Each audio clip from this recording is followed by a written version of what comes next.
Thank you so much, Bree, and everybody for joining us today. I know this time period, we're in between a lot right now with people being pulled in so many different ways and endeavors. And so, really, really appreciate you all being here.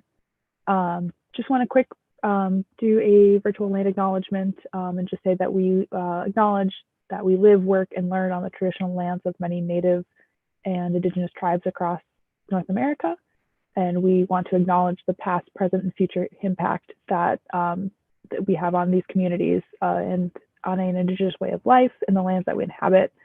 Just as we continue, of course, to gather virtually and in person now across the country, please take a moment to do some research and learn about the ways of the Indigenous and those who have continued and continue to steward the land upon which we inhabit.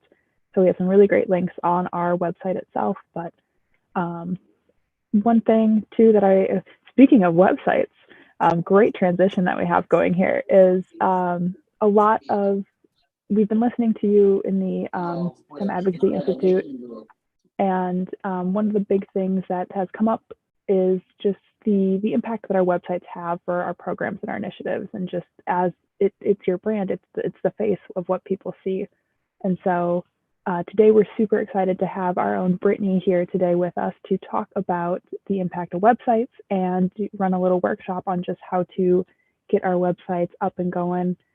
Brittany's been around the Institute for a while now, so many of you might know her. And if you don't know her, I'm super glad that you're here today to be introduced to her and her work. And so, Brittany, I'm going to turn the floor over to you. Hello, everyone. Thank you, Claire, for the introduction. I'm really excited to be here. So today I'm going to share about building a compelling science initiative website. Focused it on science initiatives because at SAI you all have different projects that you're working on, but a lot of this that I'm sharing today can also be applied to your personal website as well. You just kind of have to change the language a little bit, but even if you already have a website, I hope that there are some good takeaways for you so that maybe when you go back and look at your website, you can reevaluate it and see how else you can improve it. So I'm going to share my screen. All right. Do you guys see the PowerPoint? Yes, Yes. awesome. Okay, let me hide this. Okay, so just a little bit about me. I am a third-year PhD student at UW-Madison in chemistry, and as Claire mentioned, I have been collaborating or hosting these workshops with SAI, thanks to Fanuel, who introduced me since 2020, I believe. I'm also the host of the Beyond Your Science podcast, which I just recently started this year, and on that podcast, I talk about how you can create a fulfilling life through your career, with or without your PhD, and also things about websites and entrepreneurships and careers and such. But basically, my main thing is I really want to help STEM leaders who are working to improve the world beyond their science, create websites that help them get paid more for their experience and expertise, and also connecting them with new opportunities that align with the causes that they care about. And so that includes all of you at SAI. So quick overview. So we're just going to do a little, this is the introduction part. And we're going to talk about creating your website strategy, developing your website content, designing a usable and accessible website, and launching your website and beyond. And then at the very end, we'll have a Q&A. So if you have any questions, please just save it until the end.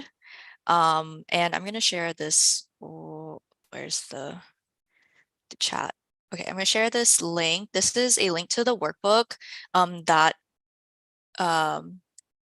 accompanies this presentation. So you can click on it and save a copy to your Google Drive. Okay, so first we're going to talk about creating your website strategy. And I think one of the things that before we get deeper into, before we actually get into like creating the website strategy and the content development, I want to just discuss a couple of possible blocks that you might be experiencing when it comes to your website. So some of you, I have seen that you already have a website. And so I think people really think that a website is just like this really big project and they just want to get it done with. And when they get it done with, they just don't really look at it again. And so the first thing is that like, maybe you're thinking like your project will just speak for itself. And while this is true, um, improving your website's usability and accessibility will make it even better and more effective for whatever your end goal is for your science initiative. Um, like I mentioned, if your website's already done, you probably also don't want to spend more time on it.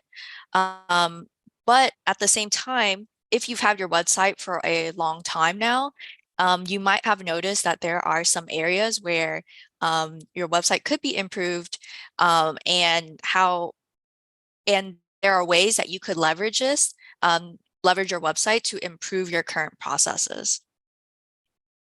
The third one that I also hear a lot is that I'm not an experienced web designer, and or like I don't know how to code and things like that.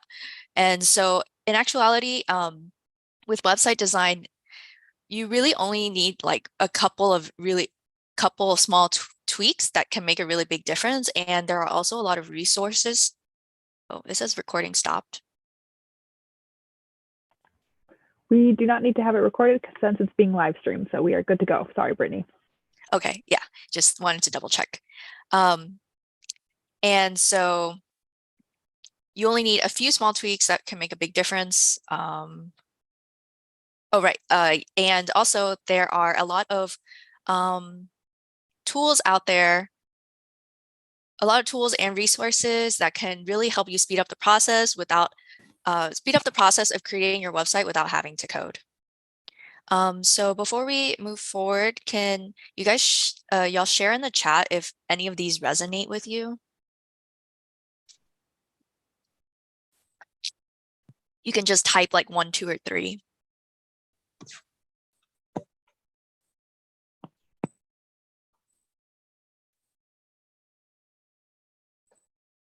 Okay, 3. Claire says 3. Stephanie says 2. Okay, yeah. Crystal says 3. Okay, awesome. Thanks for sharing.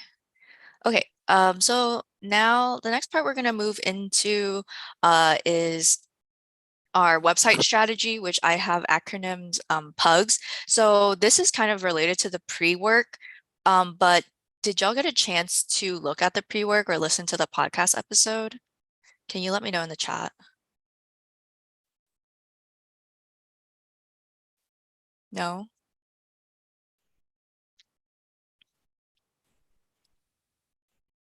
Can you repeat the question? Oh, just wondering if y'all got a chance to listen to the podcast episode or look at the worksheet. Looked at the worksheet, but didn't get a chance to listen. Okay, no worries. Yeah, so I can walk through it, but I would recommend that if you get a chance to listen to the podcast episode.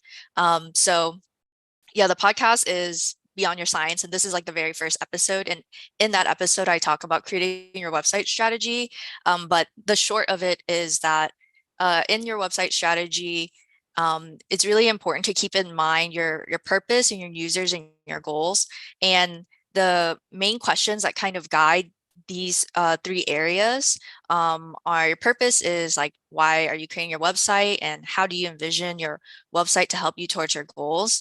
And then your users are the people who are visiting your website, and why are they there, and what do they want to know?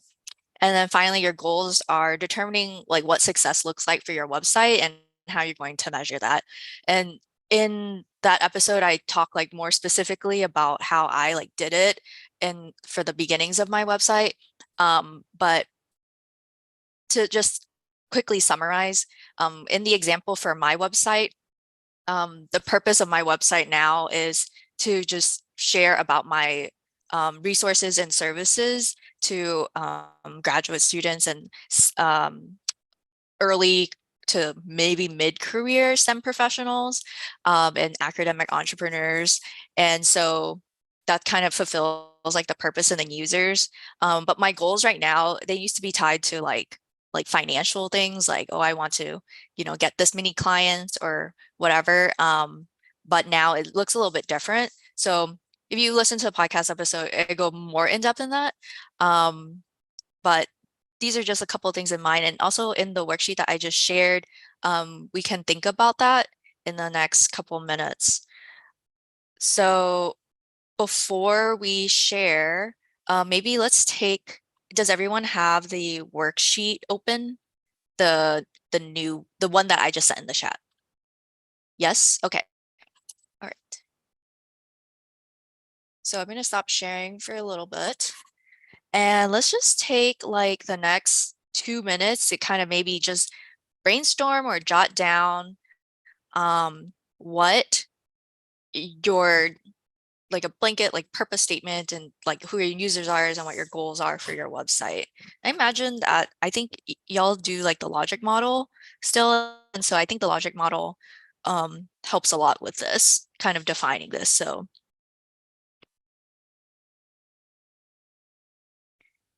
we will check back in at 4:19 just to share. And let me know if you have issues with downloading or if you have like questions about this part.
Okay, sorry, I just realized I was muted. Okay, so now that I hope you got a couple of bullet points down. Would anyone be willing to share what their pug is? Just feel free to unmute yourself to share.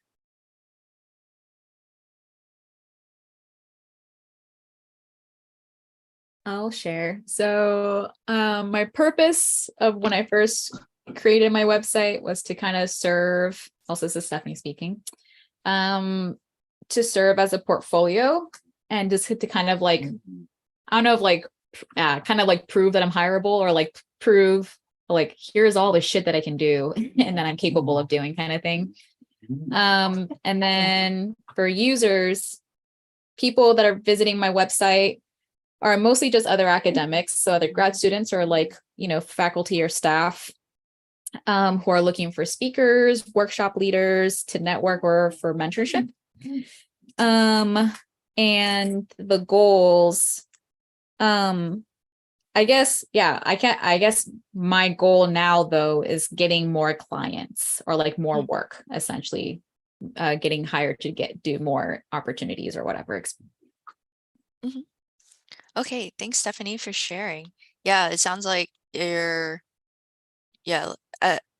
was the last time you kind of like thought about like the goals of your website and then until now?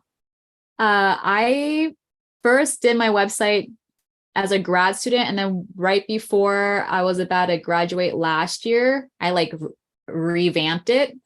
And so it's I felt like I did a pretty good job, but then I saw a TikTok, like this website designer who was like, just kind of like criticizing other websites and like how like the purpose of the website is to like make sure like like again, like if you're trying to sell shit, how do you make sure your client can easily navigate it to make sure that you're selling more things? And so if I'm trying to be hired on for more projects, is my website doing that? So that's where I feel like I'm kind of at right now. Yeah, thanks, Stephanie, for bringing that point up. That's actually the next point we're gonna get to. But before we move on, is there anyone else who would like to share?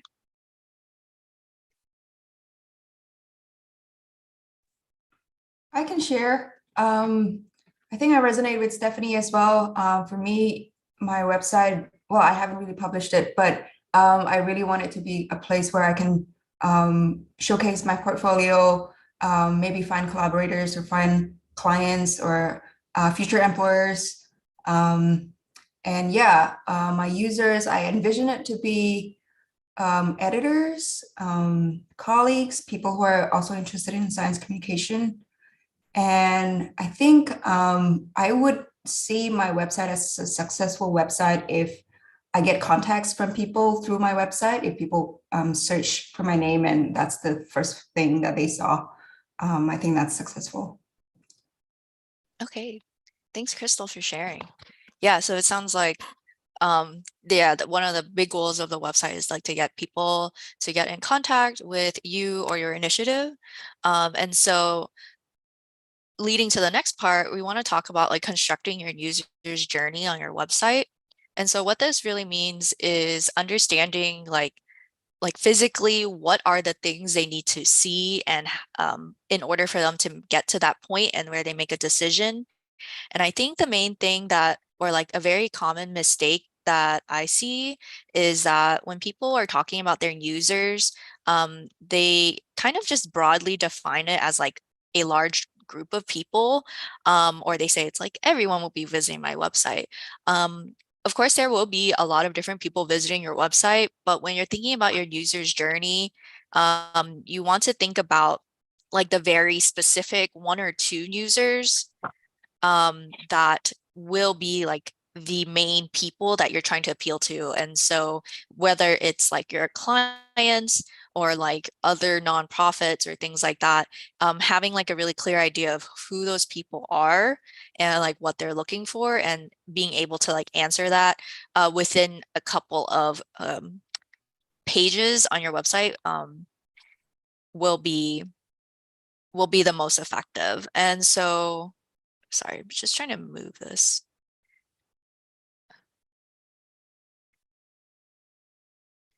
So basically the main three questions that you want to answer is what do you want them to know on the first impression? What follow-up questions would these users have? And and what you want them to do next.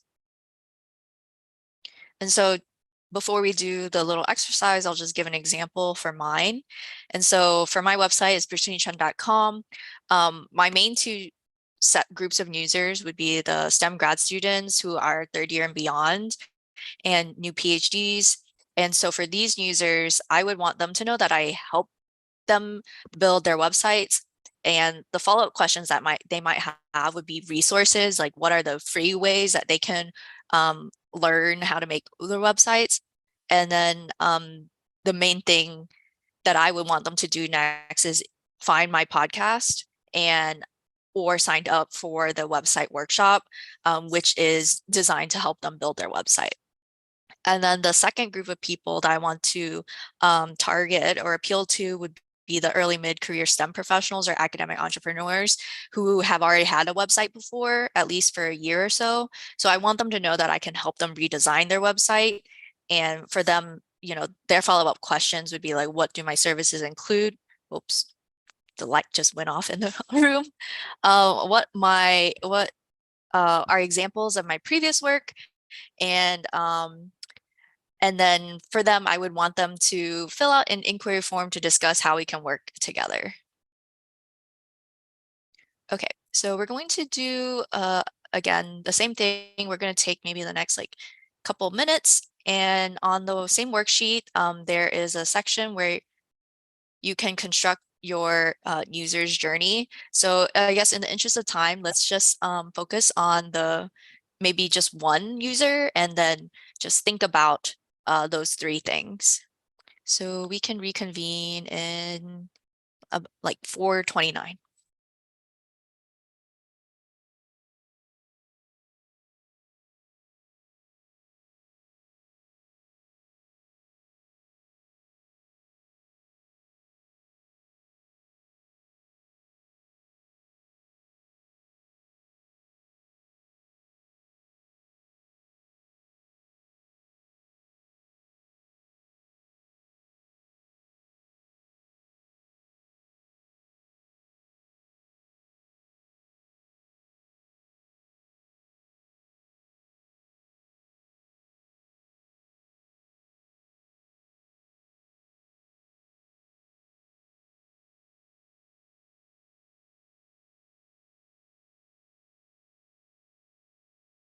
Do you mind leaving your example up?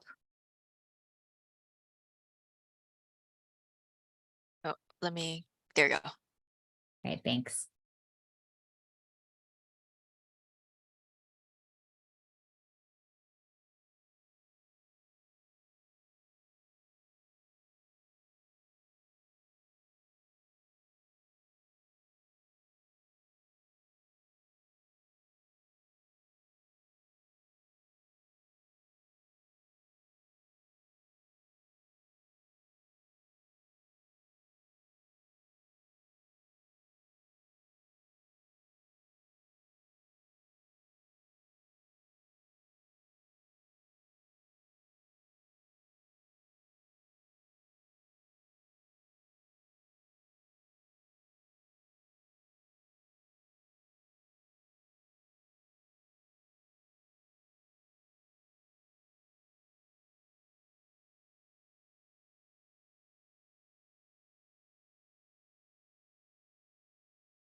Okay, so my clock says 4:29.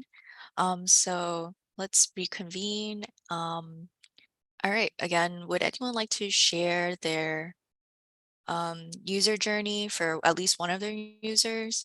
If you feel more comfortable typing out on the chat, feel free to do that as well, or you can also unmute yourself.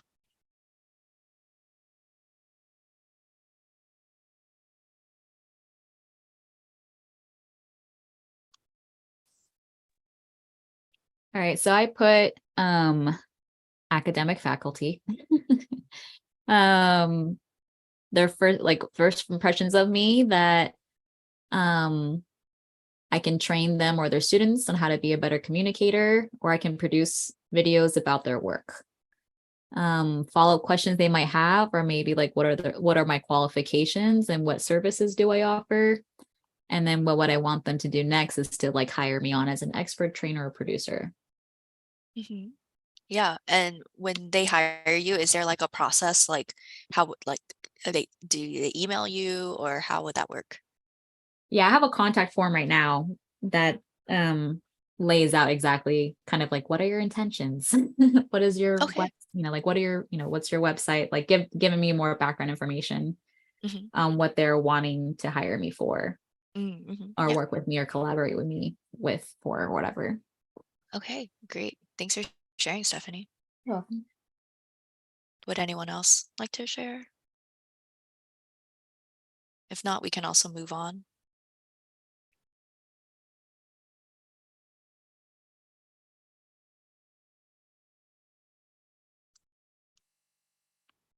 Okay, Crystal says, I want them to know that I'm a scientist and a science writer, and I have written for different outlets, follow-up questions, whether I'm open to writing for them.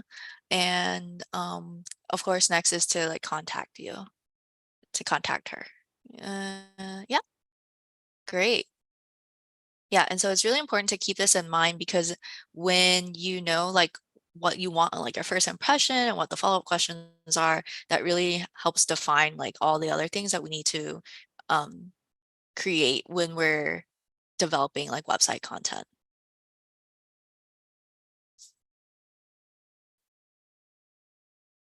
All right, so now we're going to move on to the next section, which is developing your website content.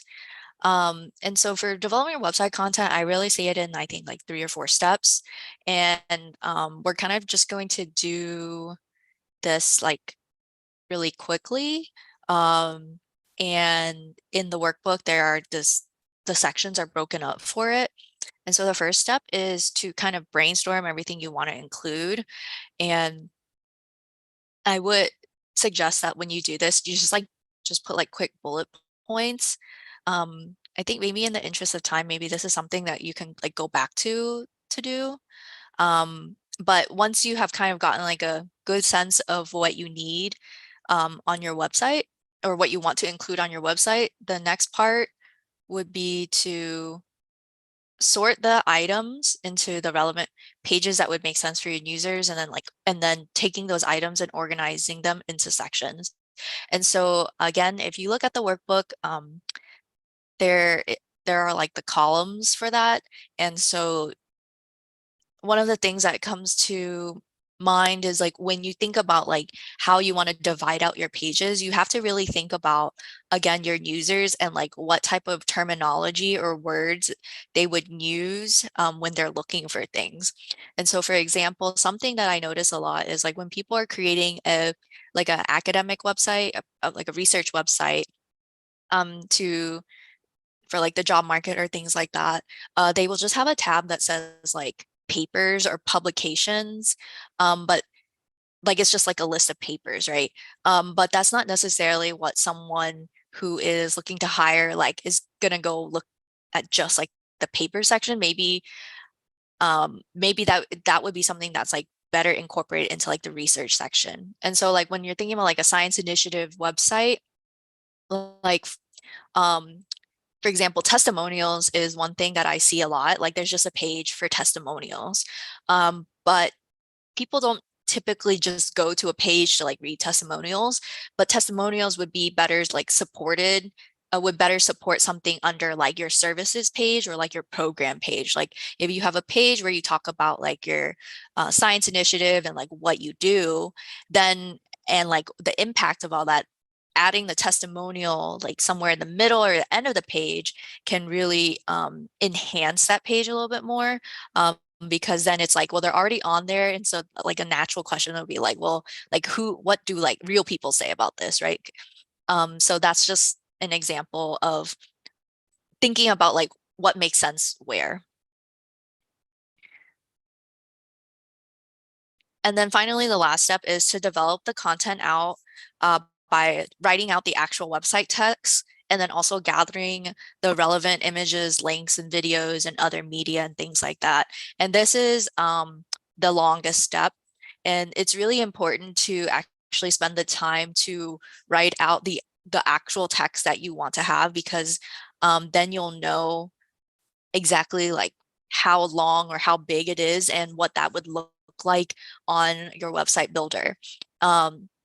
Because if you wait until you get to the website builder to like fill in the blanks, it's actually a lot harder than it seems. And that can be quite frustrating.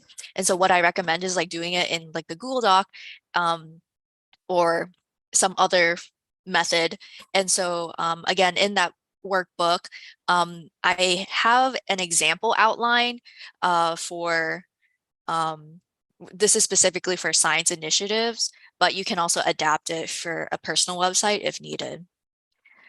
And so for science initiatives, what I typically just suggest is a standard like 5-page website, and the different pages you have are just like your home page, your about page, a page about like more specifically like your services, your programs, activities, or resources that your initiative provides.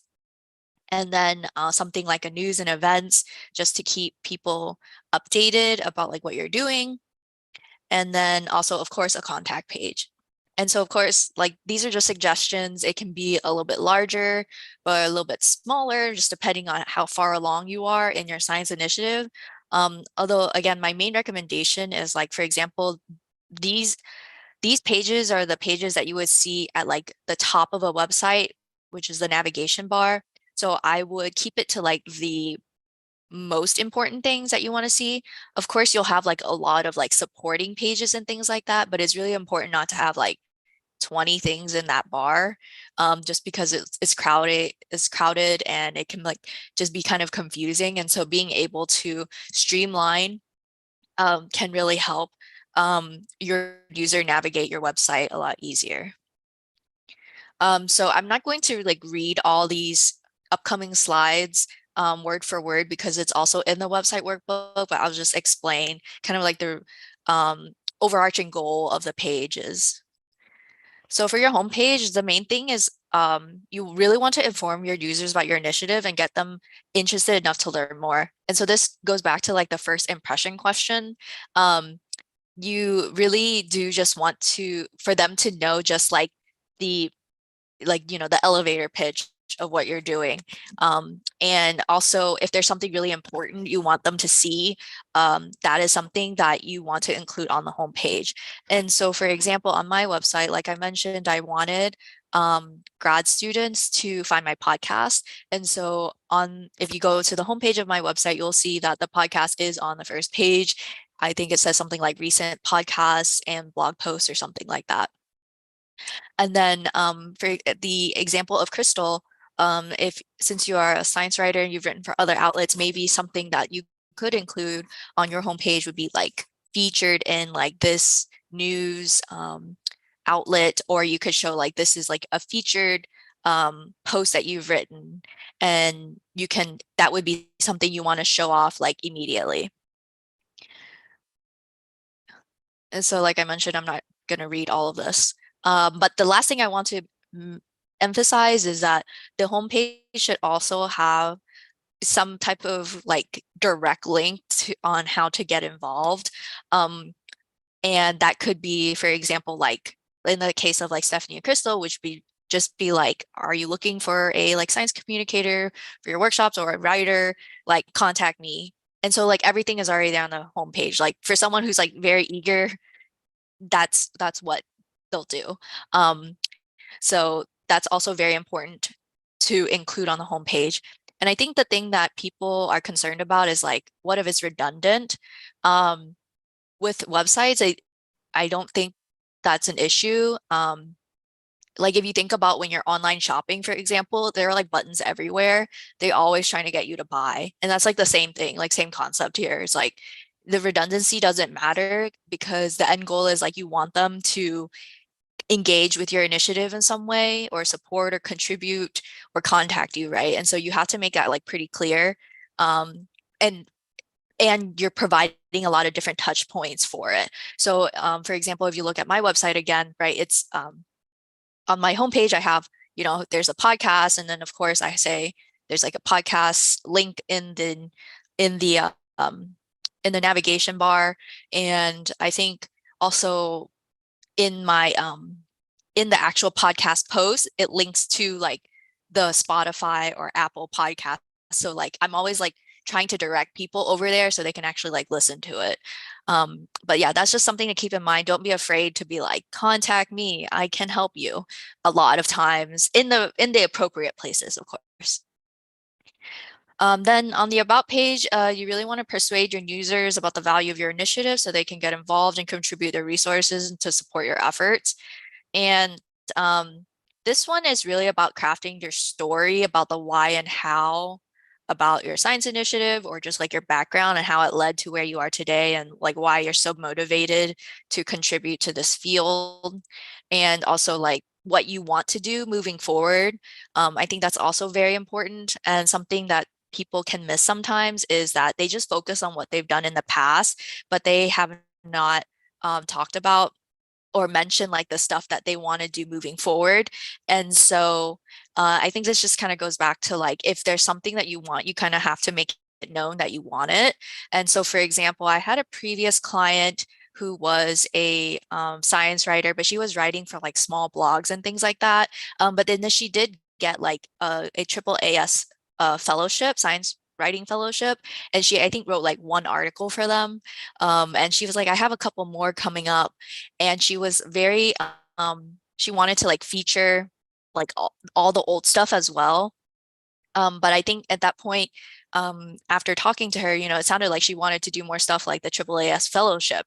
And so like, that's the kind of stuff that you want to talk about. Like you want to work towards or mention those types of opportunities that are going to lead you to the next opportunity. So that's kind of leading to this part where it's like mention partnerships or collaborations or affiliations that can build initiatives credibility or your own credibility as well. And then of course, also more information how to get involved. And usually this is like in the form of like a button or something, contact me, learn more. Next is your service, programs, activities, and resources. And this page is mostly just to educate and persuade. So first educate them, just telling them about like the logistics of the program, highlighting whatever is unique or innovative. And then of course, like by the end of the page, you would hope that they would contact you and want to move forward or like engage in some way. Next would be the news and events or your blog posts. And so with blog posts, for a lot of website builders, blog posts, blogging is not as popular just as like as a form of communication. But what you can do with blog posts is that you can use it to just share about progress. And the reason why you want to do this is so you want to maintain the relevance of your initiative by showing like recent activity, and what that could look like, even if it's like, you know, we like presented at this conference, or like we hosted this online event or something like that, because it's really great for you to do all those all that type of work, but it's also really important to show kind of like that track record. And so your blog is a way to do that. And that really just excites people, like when they're trying to learn more about you, but maybe like it can't be addressed on like your services page or something like that. Seeing all the type of things that your science initiative is doing can give them more insight on like what the values of your initiatives are. Just like a technical note, if you can categorize your blog, it makes makes it easier to keep the information organized, and then you can also repurpose it depending on like the website builder on other parts of the website. And also important is that when you write these blog posts, to show off that you did these things, besides just saying like, we did this thing, that's great, but you also want to talk about like what was like the impact of what was accomplished, and like all like the details to really show off like what you have done. And then if you do choose to write blog posts, you can always use that to write about like behind the scenes of the work, or the thought processes in your science initiative.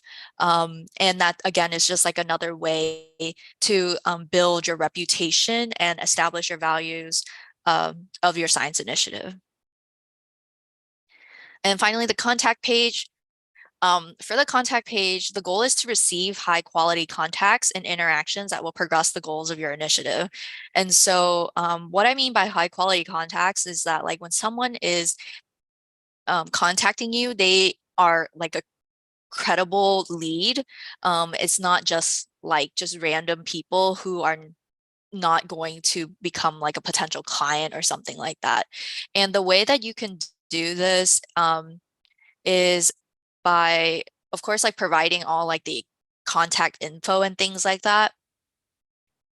But in your contact form, you should have like specific fields or questions besides just instead of message. This is something I see a lot, is that on people's contact form, they just say like, contact me if you have questions about our initiative.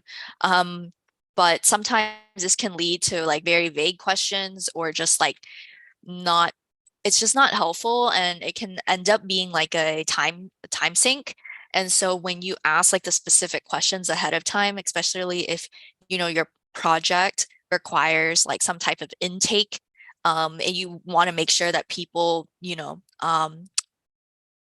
are of like a certain, are like qualified or fit certain criteria, those are things that you can ask in a contact form, or having multiple contact forms for different things. So that is something also to think about, because that's something that your website can help you streamline that process. Yeah, and so you can encourage your users to get in touch for collaboration, partnership, volunteering, internships, or other opportunities. And yeah, it's very important to kind of state that on the contact page, say like, please contact me if you're interested in, having someone present a workshop on science communication. Please fill out this form below. And then like the form below would have, estimated date of like the presentation, size of the expected group, things like that. So those are all things that if you can like think it through, what you want, what type of information you want, your contact page will help streamline the entire process.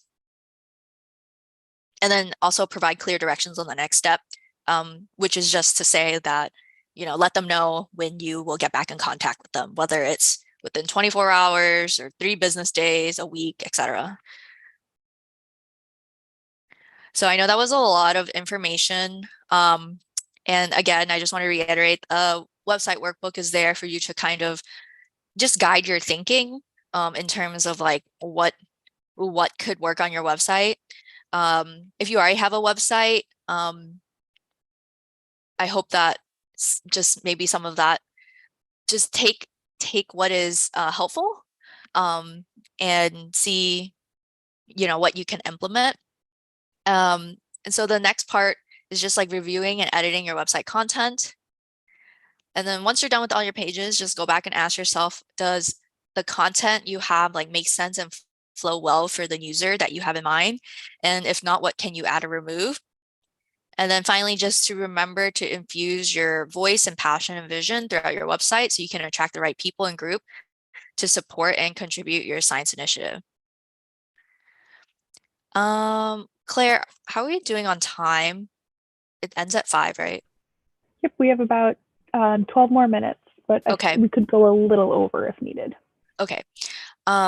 Yeah, so for the next part, I'm gonna go through this pretty quick, just because I will send the slides as well, so you can like review it. It's quite straightforward in my opinion. So again, if you have questions, I'll save a little bit time at the end. Okay, so if it's your first time creating a website, before you even look at website builders, I highly recommend that you visualize your website layout with a sketch. And so these are 2 examples I've gotten from previous clients. As you can see, they're pretty bare bones. It's literally just the skeleton. One did on paper and pencil because she is more into like the physical paper and pencil, and one did it like on their iPad.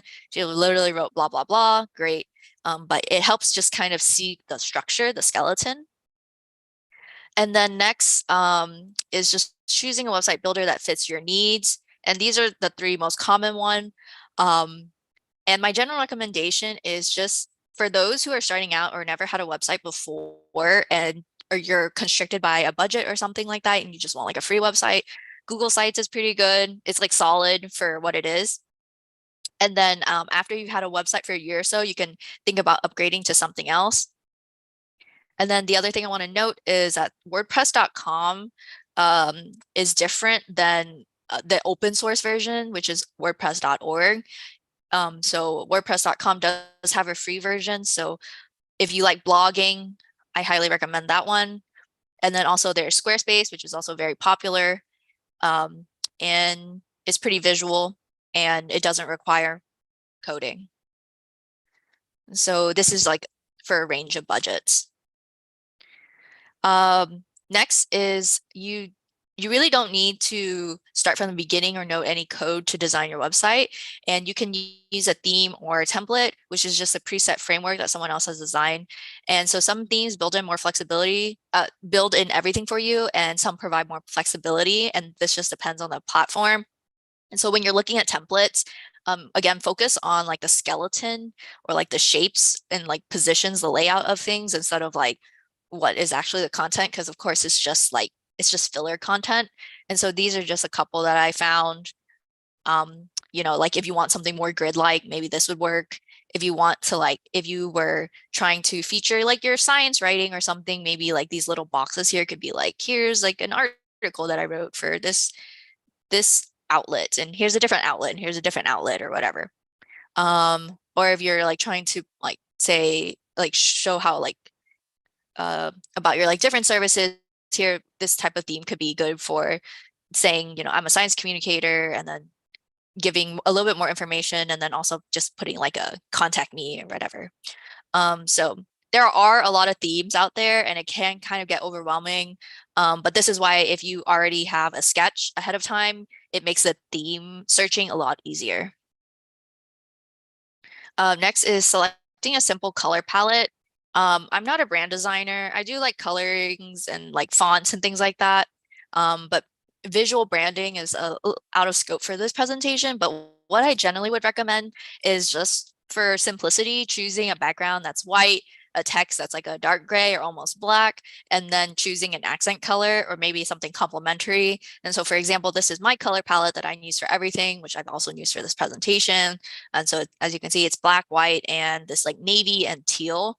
And so this just keeps things really simple and you don't really have to think too hard about it. I think the most important thing is like whatever color you choose, just make sure that you check for colorblind accessibility. And so on Coolers, this is a tool that you can use to kind of see what the color scheme would look like under different vision types. And so you want to just make sure that there's high enough contrast, basically. So there are other tools and other like palettes that you could search as well. But generally, if you're just going to choose like one color in black and white, you're pretty safe, I think. Next is that you want to choose easy to read font pairs. This is just a set of examples. These are free fonts that are available through Google. And so the source is linked in the slides, and it's also linked in the workbook as well. If you just look up font pairs for anything for Google, it'll be pretty easy to find. Generally, what I would recommend is just choose a pairing that makes sense for your audience and that like is readable. And so for these, I've selected something that kind of just leans more on like generally professional, like kind of safe.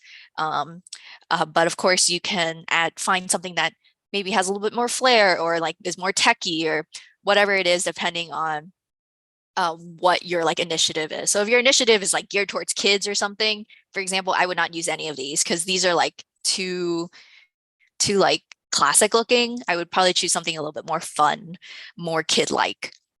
So that's just a quick example.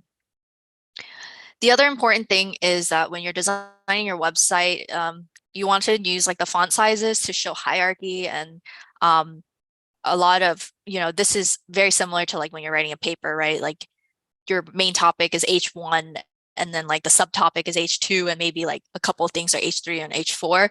But the reason why you want to do this is to make sure that the long text is easier to follow and it just improves the overall readability. The other thing I've also noticed is some people really like to do centered text. And so this is an example from one of an SAI's Dr. Melanie Pfeiffer. She does biology everywhere. So I'm actually working on her website right now. So I just use this as an example.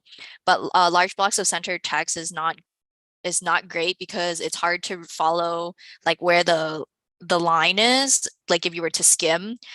So it's okay if it's like maybe 1 or 2 lines, 3 lines max, if it's like pretty like short. But if you're gonna have like paragraphs of it, I would just recommend just left align everything. And then if you have additional functionalities that you want to include, such as like an email newsletter, appointment scheduler, forms, or podcast hosting, these are just a couple that I have seen or currently use. But to like actually implement them on your website requires a little bit of coding knowledge, in that you just need to be able to identify, copy the code and then embed the code into your whichever platform you're using. And quickly launching your website and beyond. When you launch your website, before you do that, you want to make sure you check for typos and any other errors, such as like missing links for every page. Then you want to check for consistency on desktop and mobile, publish your website, and then share your website wherever possible. And so what I mean by checking consistency on different devices is a lot of the times now people are viewing websites on their phones, right? It's like, I think the statistic is like half the time basically. And so you want to make sure that your website looks good on desktop view as well as mobile view. And so a lot of the website builders will already have this functionality in there. So I was trying to show you like where the mobile view was bad, but then I think I fixed it. So then it looked good. So I couldn't like get it back to when it like looked bad. But originally this mobile view, I didn't check it. It said like, where have you experienced bio, like it said bio on the first line and then like G on the last line. So then I fixed it. Now it says biology and like one line instead of like split up. So that's why it's important to look for things in desktop and mobile view. And finally, you want to maintain your website. And so one way to do that is just add news and events as they come up, schedule posts to publish on a consistent basis if that's what you want to do. Review your entire website every 6 to 12 months. And the reason why I just recommend 6 to 12 months, and this is just like a blanket statement. It just depends on where you are in your career, and like how your goals have changed. So for some people, their goals change every like half month to a year. That's when it's a good time to just check in. And make sure that your website is doing like what you want it to do. So you can revisit your website strategy. Does it still align with what you wanted to achieve? Review your website and evaluate what should be kept, changed, or removed, and keep a list of these updates, and then just schedule a time or times to make all the updates in a couple of sessions. And finally, just to conclude everything, really important is to always keep your PUG or your website strategy in mind as you design your website, specifically who your users are and like what your goals are at the end of the day. And a good website answers most of your users' questions and excites and invites them to work with or support you or your initiative. And it helps you run your initiative by standardizing or automating as much as possible, or providing a lot of information up front so you're not doing a lot of like back and forth emails with people.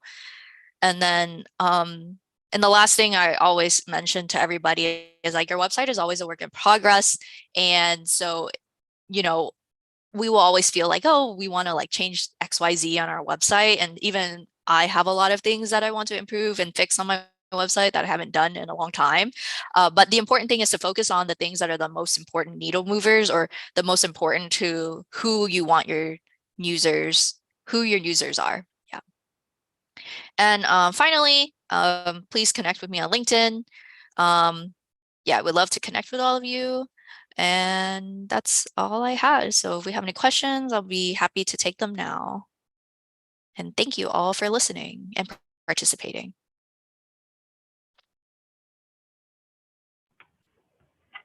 Yay, thank you so much, Brittany. Yes, definitely, if there are questions, please feel free to either unmute yourselves and ask them, or throw them in the chat and we can get to them here. And yeah. Yeah, I have a question on your choice of website platforms, because I think that's one thing that I'm still trying to figure out. Can you probably advise, like, what are some of the top criteria or like features you're looking for? And and maybe like pricing as well, what's reasonable. Yeah. Okay, yeah. So I think, let me find. So in general, I do have like another resource which kind of breaks it down. I think it's on my website. Let me find it. But the three that I recommended are just my general recommendation. It really depends on what you're trying to accomplish. But I guess what would you say are your most important criteria when it comes to your website builder? I think I just wanted to look like clean and not too convoluted, easy to navigate. And so people will very easily just like find information in the website. Yeah. Okay, so I would say like, again, I would say my gut feeling for you, since you are a writer, I would recommend just WordPress.com for now, because WordPress.com does have like the capability to, for blogging, like it can handle a lot of like written content and organizing that pretty easily. And also like there is a free plan, so you can test it out and see if you like it. And because of like the themes and stuff, you don't have to really code much or anything. It's pretty much all there for you. Whereas like something like Google Sites, you kind of have to build from scratch. And Google Sites is really like really simple and may not be great for someone who is a writer. And Squarespace is about $12 a month for the first stage of the plan. So if you're not ready to put down $12 a month for your website yet, then I would say WordPress is probably better, just because there is a free plan. And even if you wanted to upgrade, it's like $4 or $8 a month or something like that. Awesome. Thank you.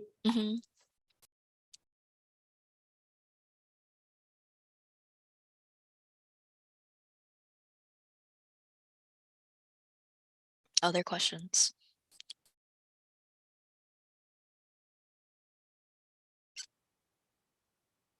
I guess, how do you know when there's too much information? Oh, yeah. Like what, like I feel like when I think about a portfolio, man, I feel like especially for my website, I feel like I just put everything in the kitchen sink in it. So I just don't know. Yeah, I guess like any thoughts on like I know you're saying, it's always a reiterative process. But yeah, is there like a gauge as to like when, like how much is too much? Or when to like streamline things? I don't know. Yeah, I guess the way that I would say that the best suggestion I could give, and I did look at your website before, and there is a lot of stuff, but I also know that you do a lot of stuff. I think it's fine for you to have like a record or like an archive of all those things and have it all organized, because it is really easy for you to then like just show somebody like on the spot, like if you were to meet someone, right? And then you could just go to your website and like find that thing. But I think maybe what I just like kind of briefly would recommend, let me see, services. So I see. Like maybe then having like a page that has like everything under portfolio, like it's like in your navigation bar, it might not be super helpful because there's like a lot of stuff there, but instead something what you could do, since you have it like organized under like production, animation, or things like that, like is there like a specific area that you really want to focus on, or get more clients like in that particular service, or those are like specific projects that you could highlight on your work with me page, because like on your work with me page right now, you just talk about like the different things, but like I don't see like a specific like project associated with those things that you could like highlight. So basically what I'm suggesting is like selecting like the best projects to highlight on that page, to take like that burden off of them like trying to find try to find it on their own. But of course, like this would depend on you, right? Like I can't tell you which one is like the most important. Yeah. But and again, I think I would go back to my earlier point where I said, like, find the projects that you want to continue to do more of. And those are the projects that you highlight. And then like on your services page, whenever like things change, you can rotate them out as needed, since you already have organized them under your video portfolio into different categories and things like that. So I'm pretty sure you're on Squarespace, right? Yeah. Yeah. So like on Squarespace, there is that like summary function that you can Yeah. so you could like, those are things that you could incorporate into your services page, your work with me, instead of just having like a portfolio. Although that portfolio link is very helpful in that, like I said, you can just like pull things up easily, or you can like point to it if someone asked. Yeah. Right. Did that help? Yeah. Yeah, but you have like a lot of stuff on your website. So like I wouldn't say like delete stuff. I would just say I think it just needs a little like moving around. And I do that too. And I also am guilty. I have a bunch of like client projects that I want to feature on my website, but I just never got around to putting it on there because I'm always working on other clients' websites. So it is what it is. Yeah, exactly. You now need another person to help you Yeah. edit your website. I just need to like set the time. Yeah. Yeah. Okay. Any other questions? If not, I'm not really sure. I don't know who's still in the SII conference room. I don't know if we just like end this or if there's something else. But I guess final plug, I do have my podcast. I go a little bit more in depth on like the website strategy part there. I kind of skimmed over it here, but there's like reasons for it and for having a website strategy, and then also other fun stuff about websites and grad school, or my opinions of it. So, yeah. Thank you, Brittany. Yeah. Thank you. Thank So y'all for much. listening. Yeah.